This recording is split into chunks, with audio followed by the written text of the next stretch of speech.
आज बात करेंगे हम संधि की। संधि क्या होती है?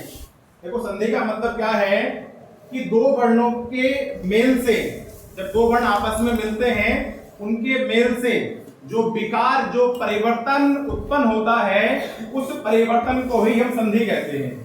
जब दो वर्ण आपस में मिल जाते हैं तो उन वर्णों के मिलने से जो भी विकार, जो भी परिवर्तन उत्पन्न होता है, उस परिवर्तन को ही हम संधि नाम देते हैं। संधि का जो मतलब होता है, संधि का जो अर्थ होता है, उसका मतलब होता है मेल या संयोग। संधि का मतलब क्या होता है? संधि का अर्थ क्या है? संधि का अर्थ होता है मेल या फिर संयोग। संधि जो है वो हमारे तीन प्रकार की होती है। कौन कौन सी होती है? पहली है स्वर संधि, व्यंजन संधि और विसर्ग संधि। संधि के हमारे तीन प्रकार होते हैं। एक स्वर संधि होती है, एक व्यंजन होती है और एक विसर्ग संधि होती है। सबसे पहले हम बात करेंगे इसमें स्वर संधि की। स्वर संधि का मतलब क्या है? जब दो स्वर पास पास वाले आपस में मिल जाते हैं, उनके मिलने से जो संधि उत्पन्न होती है उस संधि को नाम देते हैं स्वर संधि। अब स्वर संधि में क्या होता है? दो स्वर आपस में मिलते हैं, स्वर स्वर के मिलने से ही स्वर संधि बनती है। और इसमें क्या होता है? जो पहला स्वर होता है वो हमारा मात्रा के रूप में होता है और दूसरा स्वर जो होता है वो मूल रूप से प्रेजेंट होता है। मतलब पहला स्वर जो होगा वो मात्रा के रूप में होगा और दूसरा कैसा होगा? वो मूल रूप से प्रेजेंट होगा। अगर मैं आपसे बात करूं कि भाई हिंदी में स्वर कितने होते हैं, अपनी खड़ी हो गई। हिंदी में कितने स्वर होते हैं? 11। कौन कौन से होते हैं? छोटा आ, बड़ा आ, छोटी हाँ, बड़ी हाँ, री, हाँ, छोटा ऊ, बड़ा ऊ, ए बड़ा ए, ओ बड़ा ओ। ठीक है। हिंदी में हमारे 11 स्वर होते हैं।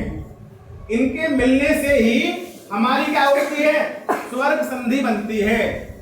और एक बात और बता दूं, जब दो स्वर मिलेंगे उनके मिलने से ही स्वर संधि का निर्माण होता है। पहला स्वर मात्रा के रूप में होगा और दूसरा स्वर मूल रूप से प्रेजेंट होगा। ठीक है।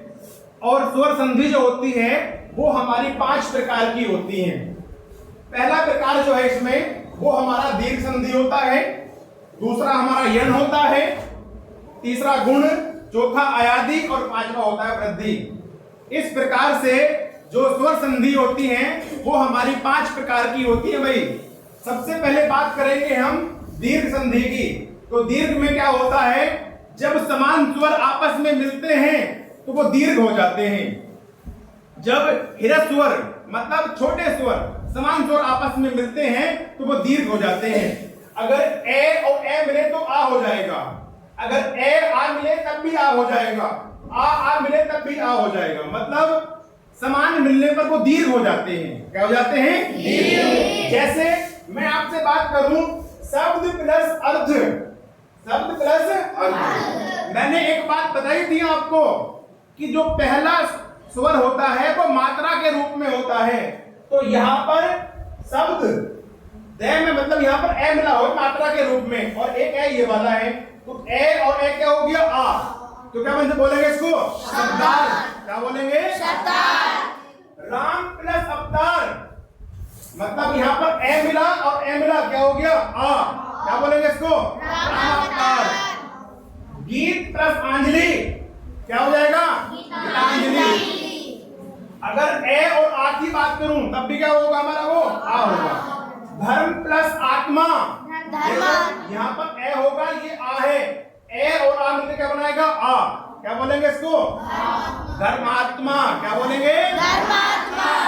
पुस्तक प्लस आल्य क्या बोलेंगे इसको? पुस्तकालय। विद्या प्लस आल्य क्या होगा? ये विद्यालय। ये कौन संधि है? ये हमारी दीर्घ संधि है। और दीर्घ संधि किसका पार्ट होती है? स्वर संधि का। स्वर संधि कितने प्रकार की होती है? कौन कौन सी? दीर्घ संधि, यण संधि, गुण संधि, अयादि संधि, वृद्धि संधि। और संधि कितने प्रकार की होती है? कौन कौन से? स्वर संधि, व्यंजन संधि, विसर्ग संधि। संधि का अर्थ क्या होता है? संधि होती क्या है? दो वर्णों के मेल से जो विकार उत्पन्न होता है उससे क्या बोलते हैं? उसको संधि कहा जाता है। ठीक है, बात समझ में आ गई? अब आगे देखते हैं इसे।